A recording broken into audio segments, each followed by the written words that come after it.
Hey guys, welcome to this YouTube channel where we're hedging peso pairs. So for today's topic, what to consider when buying a stock. So marami po tayong pwedeng i-consider bago tayo bumili ng isang stock. For example, nakapili na po tayo ng stock na gusto natin ipag-invest or bilhin. Alright?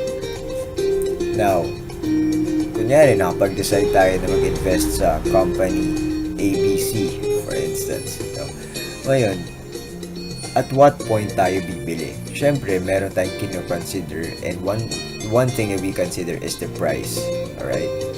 Alamin natin if yung price ba is overpriced ba siya, or sakto lang ba, or katamtaman lang, or mababa ba ang price.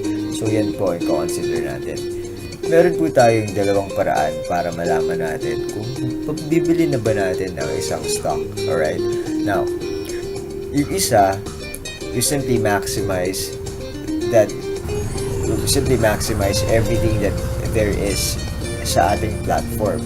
Ano ba itong platform? Yung platform, yan po yung, kunyari, Nomura, yan po yung COLfinancial, or kunyari, sa security bank, yung securities nila doon.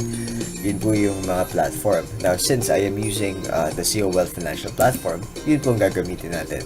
Now, with this, alamin natin kung paano, of course, matututunan natin kung paano malaman kung ang isang stock ba ay overpriced or hindi. Alright? So, subukan natin key in ang video. Alright. So, makikita po natin, dito tayo titingin sa box na ito na nasa bandang right natin. Makikita po natin, the previews is 157.9. Alright?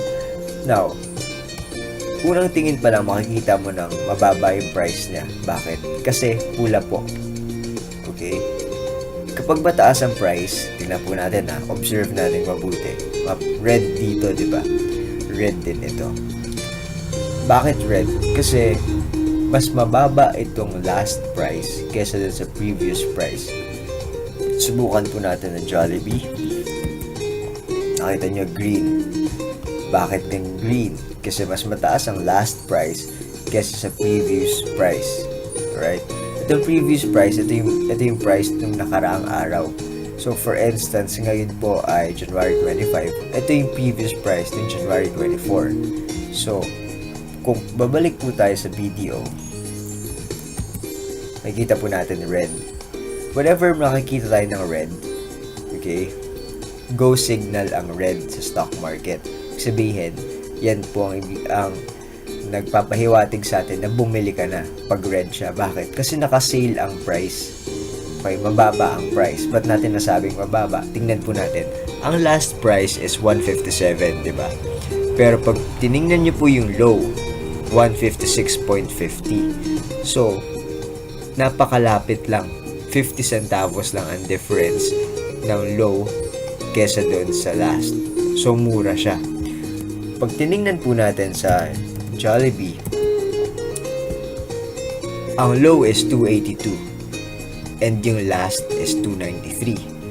Ang high, it so happened na nangyari, yung high is 293 din. Tignan po ninyo. Napakalapit nitong saktong-sakto yung last price sa dun sa high. So of course, hindi ka bibili ng ganyan dahil overpriced yan. Isang example will be yung PXP. Tingnan po natin.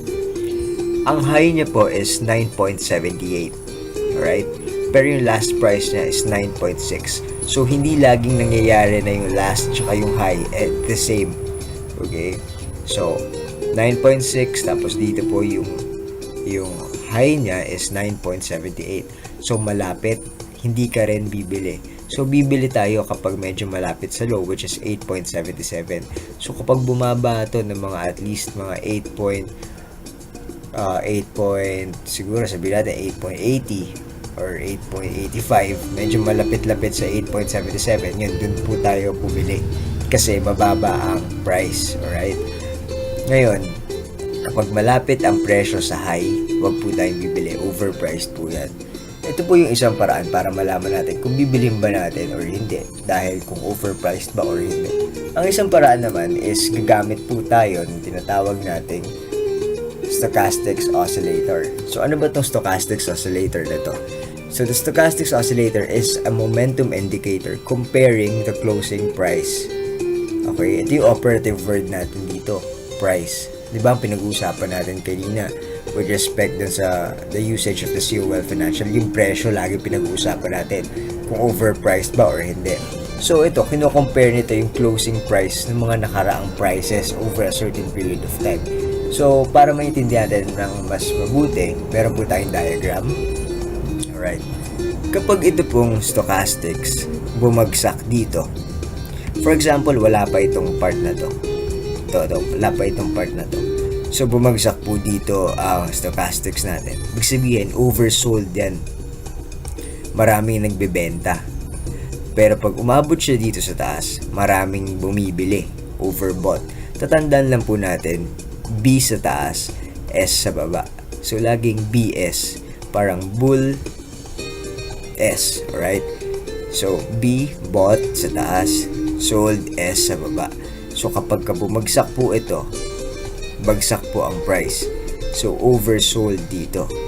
As you can see, dito bumaba din siya. Alright?